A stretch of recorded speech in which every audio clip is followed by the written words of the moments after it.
Unless private employment growth resumes soon, the United States risks falling into the same long-term economic sclerosis that has plagued the welfare states of Western Europe for decades. Already it appears that the past 10 years may prove to have been America's second lost decade, the 1930s having been the first. An interval of little or no net economic gain, owing to destructive government policies that produced only unsustainable booms, followed by inevitable busts, along with such huge, frequent, and unsettling changes in government policies that private planning, especially for long-term investment, has become too risky for private investors to bear. A situation my next guest calls regime uncertainty. I am paraphrasing from a column called Pity the Poor Private Sector Workers, written by my good friend, Professor Robert Higgs, Senior Fellow in Political Economy at the Independent Institute, editor of the Independent Review, and author of Crisis and Leviathan, still the most authoritative chronicle there is on the growth of big government in America. Professor Higgs, Happy New Year and welcome back to Freedom Watch. Thank you, Judge. I'm happy to be back. I have to have you on periodically because of your incomparable knowledge of the history of American economics and your ability to compare throughout history that which is happening today. Are we better off now than we were 2 years ago when George Bush persuaded the Congress to give away $700 billion in the TARP program? Well, as usual, Judge, it depends on who you include in we. If we are the people associated with Goldman Sachs, yes, we've done very well in the past decade.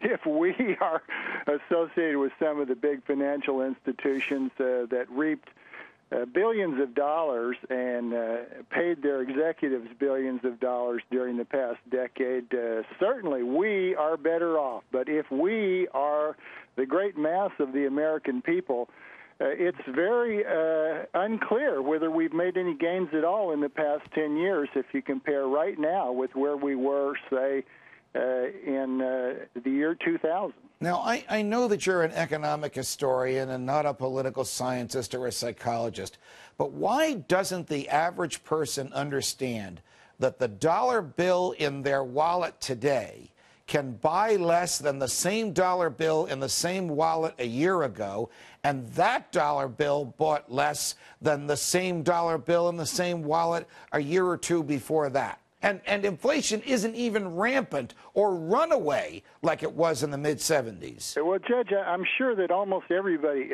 understands that if they stop and think about the purchasing power of the dollar, they remember when many things were much cheaper in terms of dollar price than they are now. But in this country, the rate of inflation has typically been sufficiently slow that unless, say, gasoline prices run up quickly or something else that almost everybody consumes suddenly jumps in price, most people simply don't notice that inflation is eating away at the purchasing power of their money. And so it's just a question of magnitudes. If it gets a little quicker, they will begin to notice in greater numbers. Chatting with Professor Robert Higgs from the Independent Institute. Professor Higgs, if the government continues to spend money that it doesn't have, if the president continues to borrow money at record rates, as we speak, the Treasury is seeking to borrow $159 billion today, the largest single borrowing in American history. How are they going to pay it back? Well, I think if we think very hard about this question of repaying the government's debt, Judge, it's hard to conclude that they will pay it back.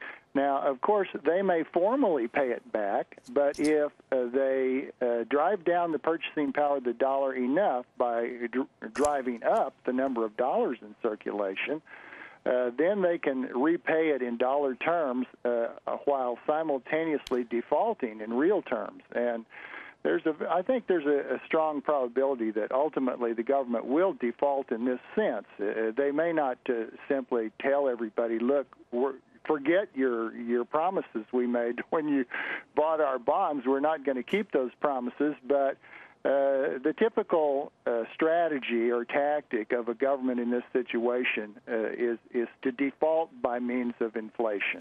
I want to ask you about your phrase regime uncertainty, Professor Higgs. We have proposals before the Congress, which they will no doubt act upon before the spring, which would give the Federal Reserve, of all things, far more regulatory power than it already has, to rummage through corporate records without a search warrant, to second-guess corporate decisions without having given any money or acquired any equity in any of the corporations. What does this do to economic planning, and what does this do with respect to the uncertainty of investors and potential investors?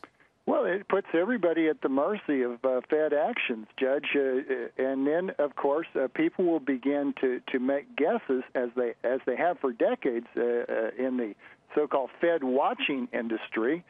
People have watched the Fed with an eye to guessing what it's going to do about the money supply and about the interest rates it controls, because that's important for many financial planners. But in future, if the Fed has these extensive regulatory powers, it's going to widen the scope of Fed watching so that more and more decisions come to hinge on what people guess the Fed is going to do next. Wow. And this means that it's going to be a situation of such enormous uncertainty and uncertainty about things of such great consequence that it may well paralyze a large part of all the investment that otherwise would have occurred.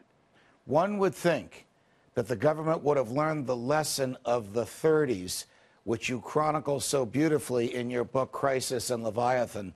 But it is apparent that the government has it. It's feeding us the same pablum and doing virtually the same things over and over and over again. Well, Judge, you know, one of the worst things a politician can have said about him is that he was a member, say, of a do-nothing Congress. Right. The people who constitute the ruling class of this country either have no conception or completely disregard the idea that their own actions can be so unsettling to private planners, investors,